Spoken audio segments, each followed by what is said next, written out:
segundo bloco, o professor Marcos Caiado. Queria agradecer a presença dele. Ele é um expert nessa parte de franquias, tem uma empresa própria que está passando por um processo de franquia, e ele vai continuar falando sobre a parte de planejamento estratégico. Professor Marcos, bem-vindo ao nosso programa, e certamente o pessoal vai ter muitas perguntas. Vamos tentar trazer para o know-how, né? Como aplicar e para que serve. Isso é o mais importante. E no final ele vai dar um foco mais específico sobre COF, tá? Que alguns dos alunos comentaram que tem mais interesse. Beleza, pessoal? Bom dia, Jorge. Bom dia, Flávio Maia. Assisti ao no Flávio, eu estava vindo para cá de carro e peguei uma boa parte. Parabéns, Flávio. Vamos lá, então? Vamos falar de planejamento estratégico, tá? O Flávio fez uma introdução, muito bem colocada, a introdução do Flávio. A gente vai agora descer um pouquinho, vamos nos aprofundar um pouquinho no tema, tá ok? Vamos lá, o Flávio apresentou para a gente um estudo, né, que é o Michael Porter, as 5 forças de Porter. Veja, o Porter, quando criou essa metodologia, essa ferramenta, ele não batizou com o nome dele. Ele apenas apresentou, estudou 5 forças que, no entendimento dele, influenciam todas as empresas, não importa o nível de maturidade, pode ser uma empresa nova, uma empresa já estabelecida no mercado. Qualquer empresa prestadora de serviço ou de comércio, ela sofre essas 5 forças. Isso ficou tão forte que as 5 forças receberam o nome de 5 forças de Porter. E ele diz o seguinte: de acordo com a forma como as empresas manejam as 5 forças, vão automaticamente influenciar o resultado delas. Então, é muito importante que aquele que quer desenvolver um projeto conheça bem essas ferramentas para que possa manejá-las de acordo com o seu interesse. Tá? Vamos falar de forma mais detalhada de cada uma delas. Então, a gente vê ali, são 5 forças, né? Ameaça de novos entrantes, fornecedores, compradores, substitutos e os concorrentes. Vamos lá.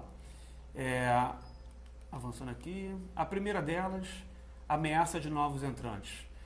Em sala de aula eu digo o seguinte: uma festa bacana, uma festa, né, de aniversário, de casamento, não importa, se ela estiver muito boa, todo mundo vai ficar feliz e pode querer entrar nessa festa.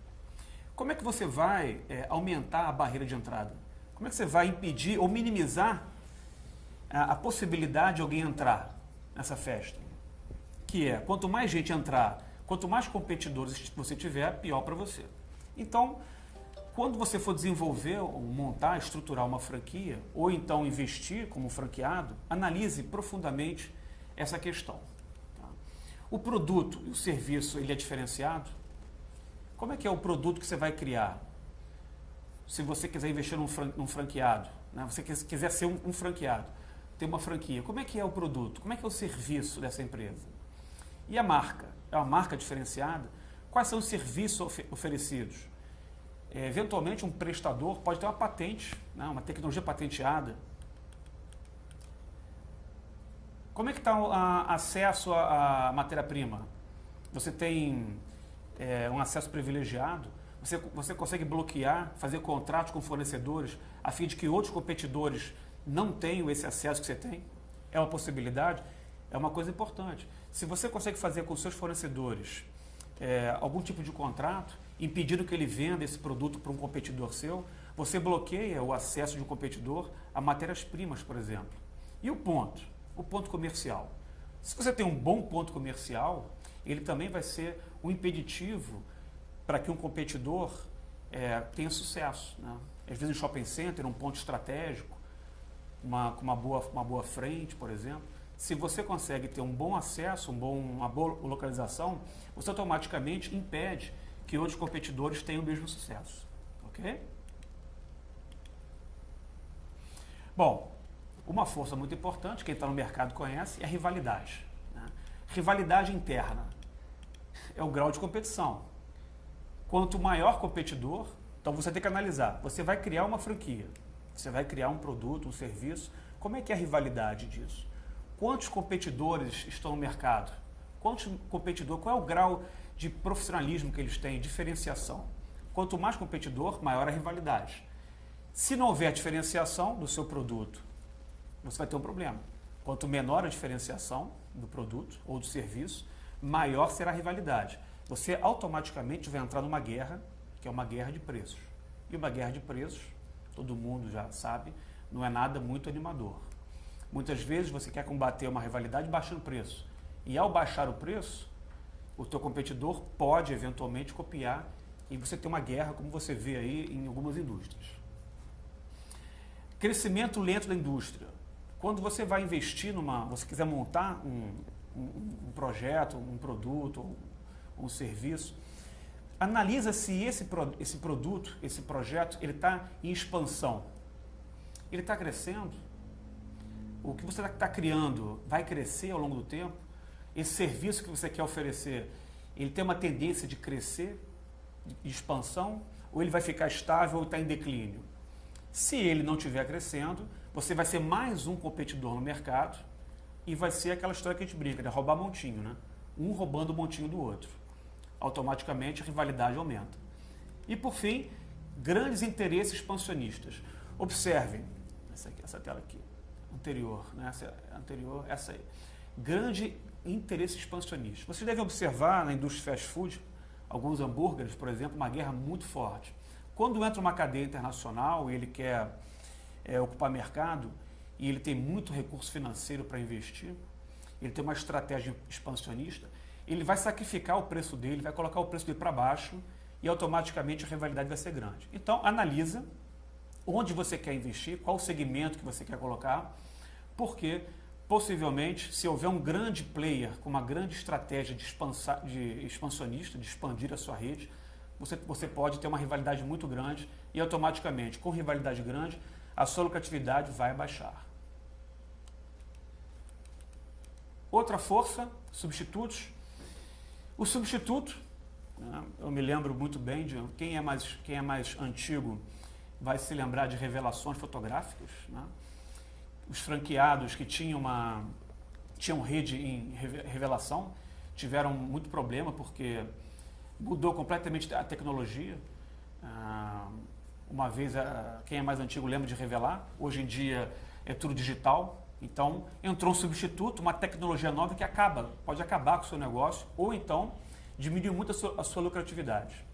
Os exemplos mais clássicos que a gente pode servir como inspiração para a gente, está aí na tela, né? O Uber veio prejudicar muito aquelas pessoas que investem, né? O taxista ou quem tinha táxis alugados. Né? Airbnb prejudicou sobremaneira a rede hoteleira e passagens aéreas, né? Podem baixar preço de ônibus, por exemplo, e agora recentemente com a saída da Avianca, está no jornal de hoje inclusive, a saída da Avianca automaticamente está ficando mais caro voar de ônibus, de avião, e as pessoas estão buscando agora andar de ônibus. Né? É um substituto. Então, quando você lançar seu produto, seu serviço, fique atento na possibilidade de ter substitutos. Ok? Não é fácil pensar, você tem que ter um exercício de antevisão, mas substitutos podem mitigar a sua lucratividade.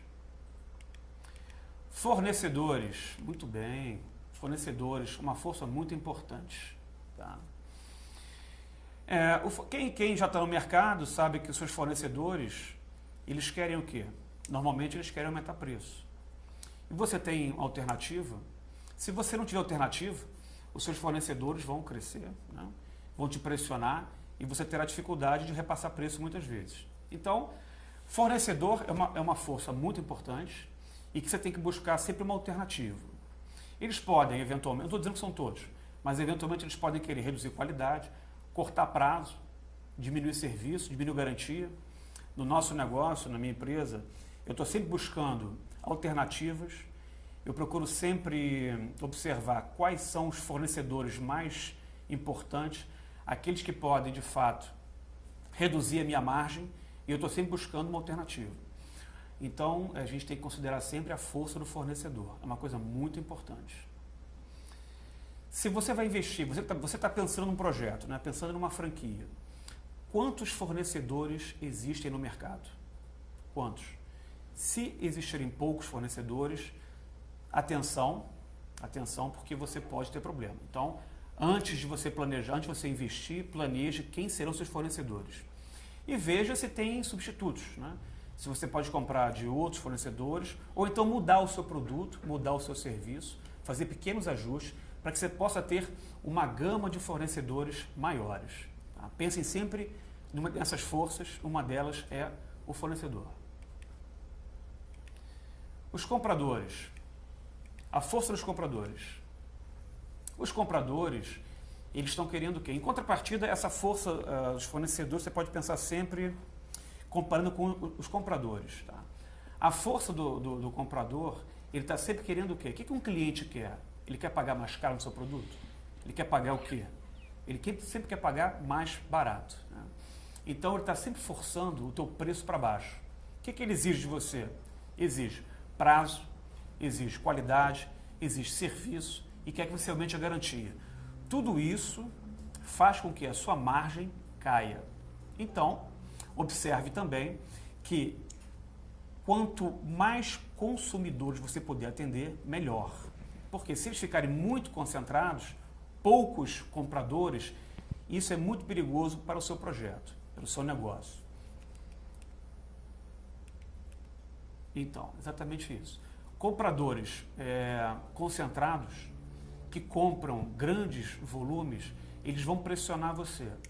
Então, quando vocês forem pensar no negócio, né, no projeto que vocês vão construir, pensem muito quem serão esses consumidores. Se eles forem poucos que compram grande volume, é um risco para o seu negócio. Se ele compra coisa padronizada, é um problema, porque ele pode comprar o seu produto ou pode comprar o produto de um competidor seu. Aí vem um ponto que é importante, é a diferenciação. Quanto mais diferenciado for o seu produto, menor força terá o seu cliente. E por fim, custo de mudança. Quando você for pensar no teu negócio, especialmente serviço, como é que você minimiza a força do cliente para que ele tenha menos chance de mudar? Você pode, hipoteticamente, fazer um contrato com ele, alongar um contrato de exclusividade, para que ele tenha um custo de mudança alto. Você pode pensar no contrato em botar, eventualmente, uma multa, se você presta serviço, por exemplo, de forma a amarrá-lo durante um período. Dessa forma, você o mantém preso contigo e você minimiza a força dele. Muito bem. Como é que isso pode impactar no projeto da franquia de vocês? O professor Marcos vai dar continuidade. Muito bem, galera. Estratégia é o seguinte, uma coisa importante. Por mais que você planeje a sua estratégia, você tem que ter uma certa flexibilidade, né, para fazer adaptações. Tá bom? Vamos lá. Estratégias competitivas, onde e como competir. Bom, uma vez que vocês fizeram essa análise, que ela é muito importante, antes de fazer um investimento, essa ferramenta do Porter, ela é realmente muito conhecida. Repito mais uma vez, ela é tão forte que ela ganhou o sobrenome do autor, né? Virou conhecido como as 5 forças de Porter.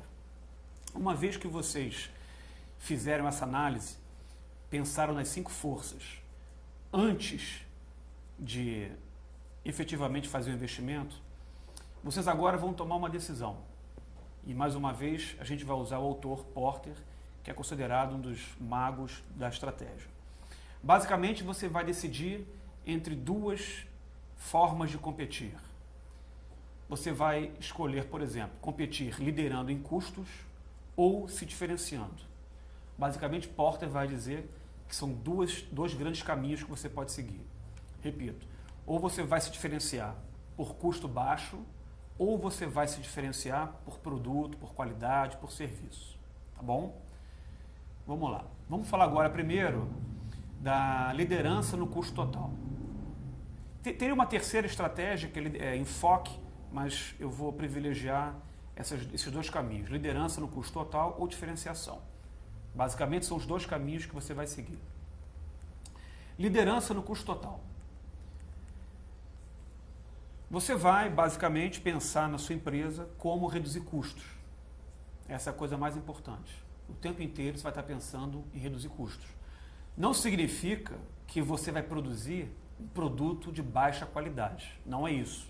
Porter não vai dizer pense somente em custo e produza uma mercadoria, um produto ou um serviço de má qualidade. Não.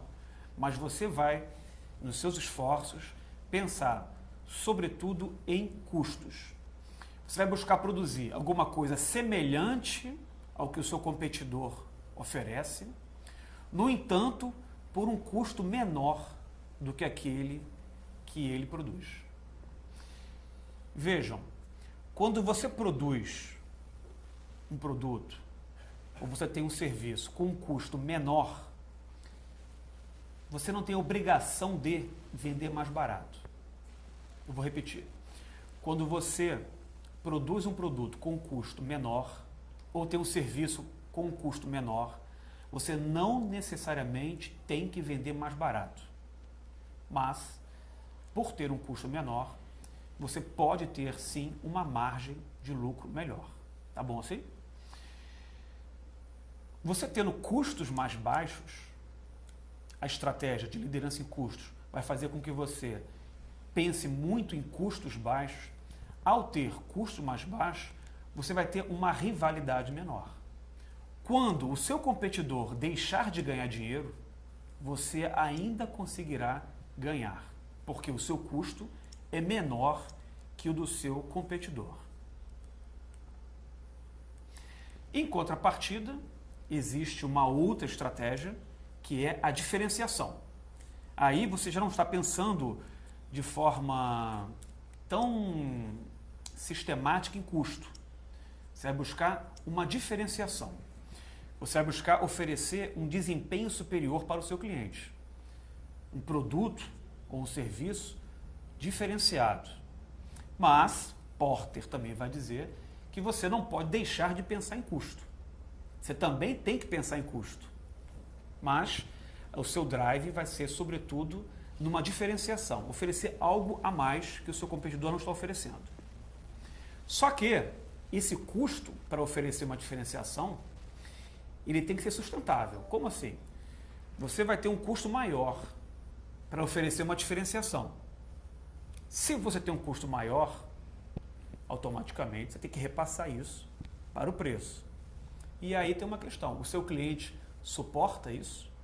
O seu cliente identifica essa vantagem, mas ele quer isso? Se ele não identificar uma vantagem, não for clara essa vantagem para ele, possivelmente ele não vai pagar mais. Então você vai ter que comunicar isso muito bem comunicado para ele. E, repetindo, esse custo que vai tornar o seu produto ou serviço diferenciado, ele tem que ser pago pelo mercado. Se você oferece uma diferenciação, mas o cliente não quer, ele não vai pagar por isso. Perfeito? Quais são os tipos de diferenciação? Bom, são diversos. Ok? A literatura vai trazer uma especificação técnica, por exemplo, um produto, um celular que a bateria dure mais tempo, é uma diferenciação. O design do produto, um produto tem um design mais moderno, é uma diferenciação. Por exemplo, o desempenho, né? Ainda usando a imagem do celular, ele processa mais rapidamente, um computador tem um grau de processamento mais rápido, por exemplo. A durabilidade, o produto tem uma durabilidade maior.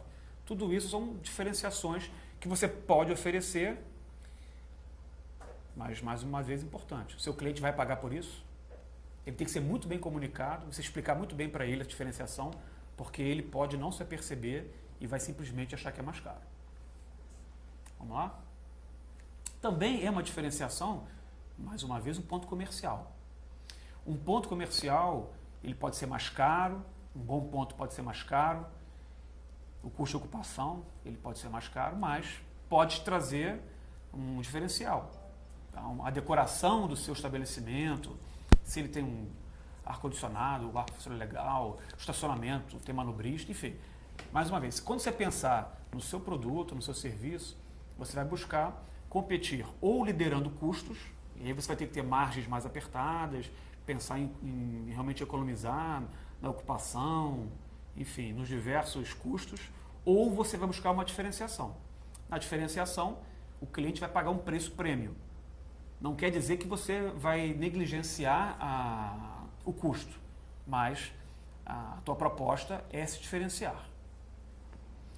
O que mais? Bom, a embalagem, né? Também a literatura vai tratar de embalagem, você botar uma embalagem diferenciada, a sua força de vendas vai ser mais qualificada, enfim, até a roupa deles, etc.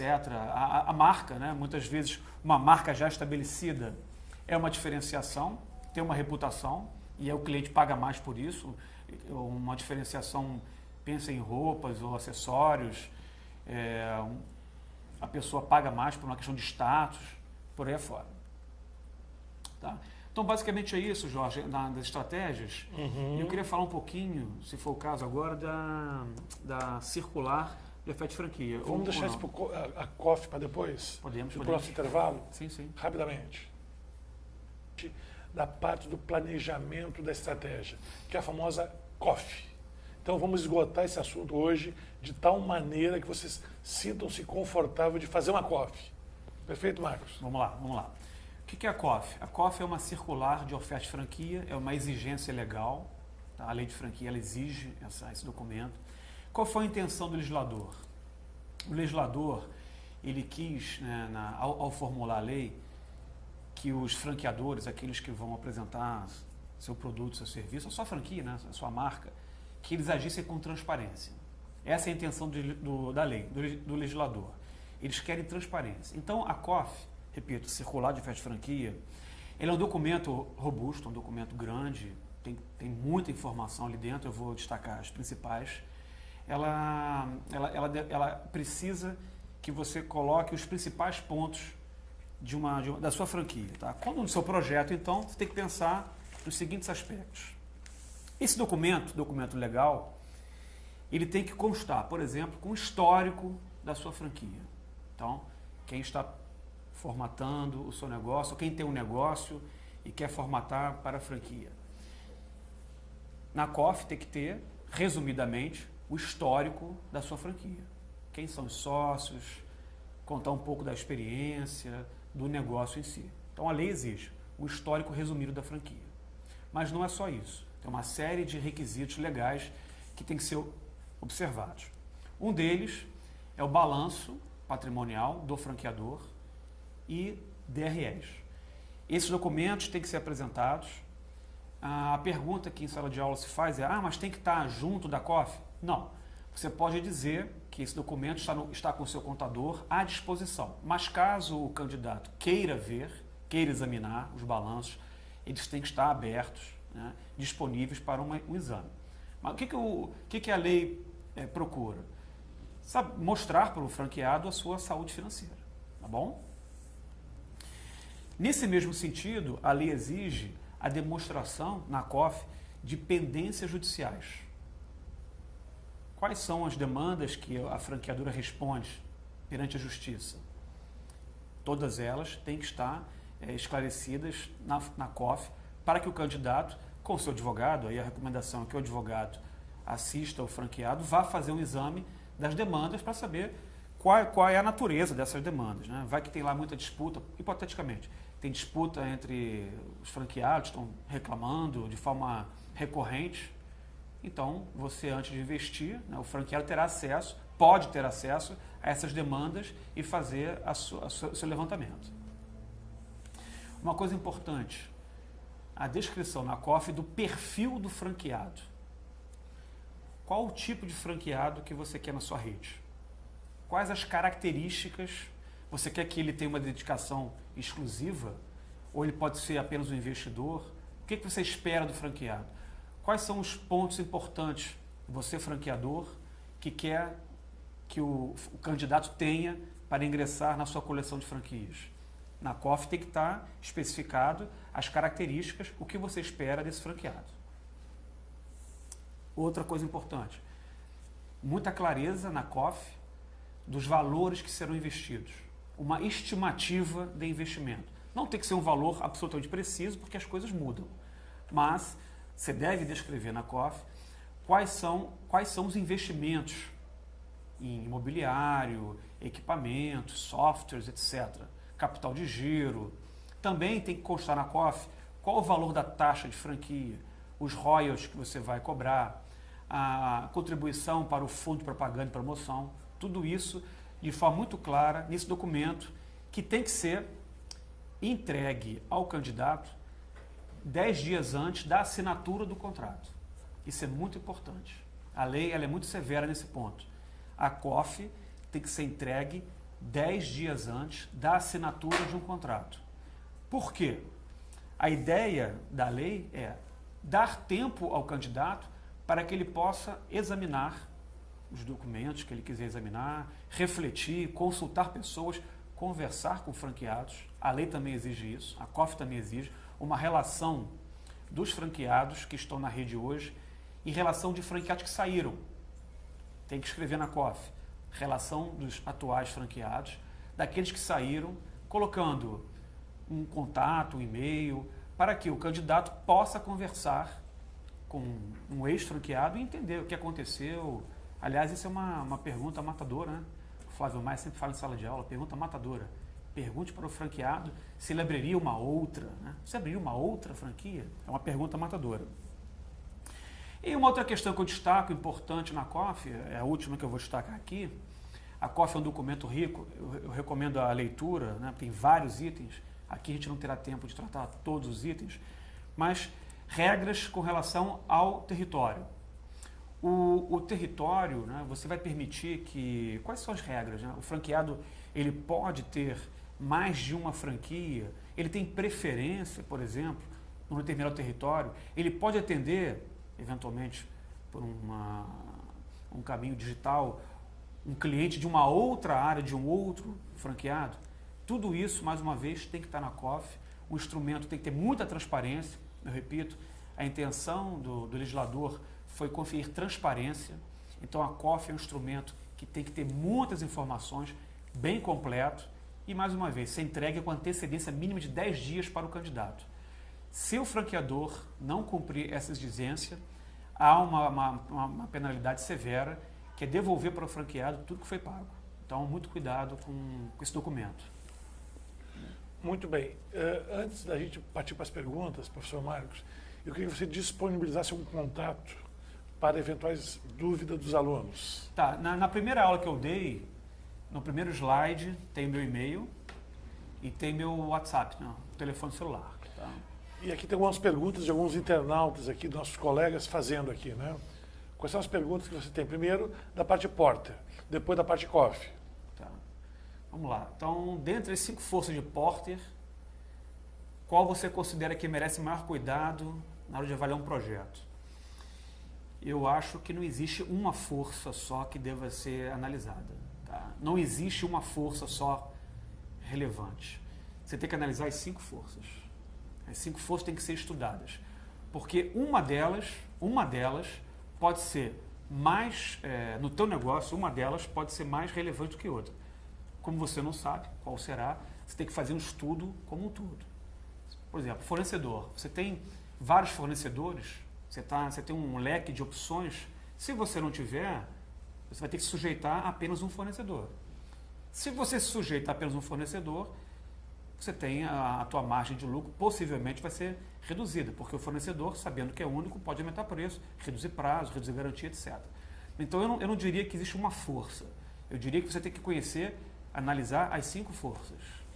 A Karina tem uma pergunta agora aqui, que se a COF não for entregue, o que pode acontecer? Então, Karina, a lei ela é muito dura. Ela é muito dura. Ela diz o seguinte, se você não entregar, ela tem que ser entregue 10 dias antes. Às vezes o candidato, mas eu me entrega junto, já li. Não. A COF tem que ser entregue 10 dias antes e na COF já existe uma minuta do contrato. Mas o candidato não pode assinar um contrato sem ter recebido a COF 10 dias antes. A lei, ela diz que se você não entregar, não observar essa obrigação, tem que devolver para o franqueado tudo aquilo que foi pago. Então é uma sanção muito severa. Tá bom? Bom, outra pergunta, de novo sobre Porter. Vamos lá. Baixar preço é uma boa estratégia para minimizar a rivalidade entre concorrentes? Bom, geralmente, né, os gestores, quando se sentem muito pressionados pela competição, a primeira coisa que se quer fazer é reduzir preço. Exemplo, agora a guerra de McDonald's, Burger King, Subway, todo mundo brigando aí 2 por 1, né? É uma guerra, né? Então você tem que ter, enfim, tem que ter custos compatíveis. Tem que ter fôlego também, né? Tem que ter fôlego, porque reduzir custo é perigoso. Porque é uma ferramenta, é rápido, né? Você automático, é muito rápido, você dá uma ordem, você muda o sistema, baixa o preço, mas nem sempre é o melhor caminho. Você tem que fazer conta, porque, teoricamente, se você baixa o ticket médio, você tem que ter uma compensação, que é aumentar o número de T6. Se o número de T6, transações de caixa, não aumentam e o ticket médio baixa, a tua margem é sacrificada imediatamente. Sem falar que, quando você baixa preço, os competidores automaticamente podem baixar também. Vão acompanhar também. Vão te acompanhar. E aí você entra numa espiral, numa guerra, e se for por esse caminho, quem tiver o custo mais baixo vai conseguir sobreviver mais tempo. Ou fôlego maior financeiro, né? Ou aquilo que a gente fala, lenha para queimar, né? Tem que ter lenha para queimar. A Karine tem de novo outra pergunta. Em um repasse, as regras para a COF são as mesmas? Sim, se você vai ter um novo... Eu entendi, Karine, a sua pergunta no seguinte sentido. Um franqueado está repassando a sua franquia para um outro franqueado. Então, obrigatoriamente, o franqueador irá participar dessa transação. O franqueado não deve, né, pelo menos os franqueadores mais cautelosos vão impedir que o franqueado passe a revelia do franqueador, a sua franquia, para um outro empresário. O franqueador participa ativamente, ele tem que aprovar essa modificação, analisar com os mesmos critérios que o primeiro candidato foi analisado, pelo menos a recomendação é que o critério seja muito firme, né? Você está botando para dentro um cara que vai ter uma relação contigo duradoura, então o critério é muito importante. E quando houver o repasse, esse critério tem que também ser bem rigoroso. E, sim, oferecer novamente a COF, com 10 dias de antecedência, e depois fazer uma assinatura do contrato. Essa é a nossa recomendação. Mais uma pergunta sobre Porter aí. Vamos lá. Das estratégias apresentadas, né, que são a liderança em custo de diferenciação, qual delas tem chance de ter maior sucesso em uma rede de franquias? Olha só, pessoal. Quando você vai montar um projeto, né, você vai montar a sua marca, você vai ter que escolher aonde competir. Certo? Isso você que a decisão é sua. Se você vai competir liderando custos, buscando custos muito... ser muito rigoroso na gestão de custos, ou se você vai buscar uma diferenciação. É um outro caminho. Não existe uma resposta certa, mais uma vez. Tem muito a ver com aquilo que você se identifica. Você quer oferecer um produto, um serviço mais diferenciado, ou você quer ter um rigor maior na gestão de custos? Importante frisar que uma coisa não negligencia a outra. Ou seja, não é porque você está observando custos que você não vai oferecer qualidade. E não é porque você está oferecendo diferenciação que você não vai olhar os custos. Mas, mais uma vez, é uma decisão estratégica. A literatura acadêmica, Porter, vai lhe dar ferramentas para ajudar a pensar o seu negócio. Se você vai por um caminho, observe sobremaneira essas características, custo. Se você vai por outro caminho, observe, sobretudo, uma diferenciação. Mas tem que olhar, né, cada um tem que olhar a estratégia do outro. Né? Vai para custo, pensa em uma coisa, não pode ser uma porcaria, e vai para diferenciação, não pode ser um custo astronômico. Muito bem, o Sérgio Yunes e Mendes perguntam o seguinte. Tá. Empresas que trabalham com pré-contrato de franquia, entregam a COF antes ou depois da assinatura do pré-contrato. A minha recomendação é entregar antes. Eu recomendo que se entregue antes, porque a COF é um primeiro contato. É um primeiro contato. Você não tem prejuízo algum em entregar a COF com 10 dias de antecedência ao pré-contrato. Eu acho que é uma cautela que você vai ter para eventualmente minimizar riscos na frente. Entregue a COF com 10 dias antes do pré-contrato. É uma questão de segurança.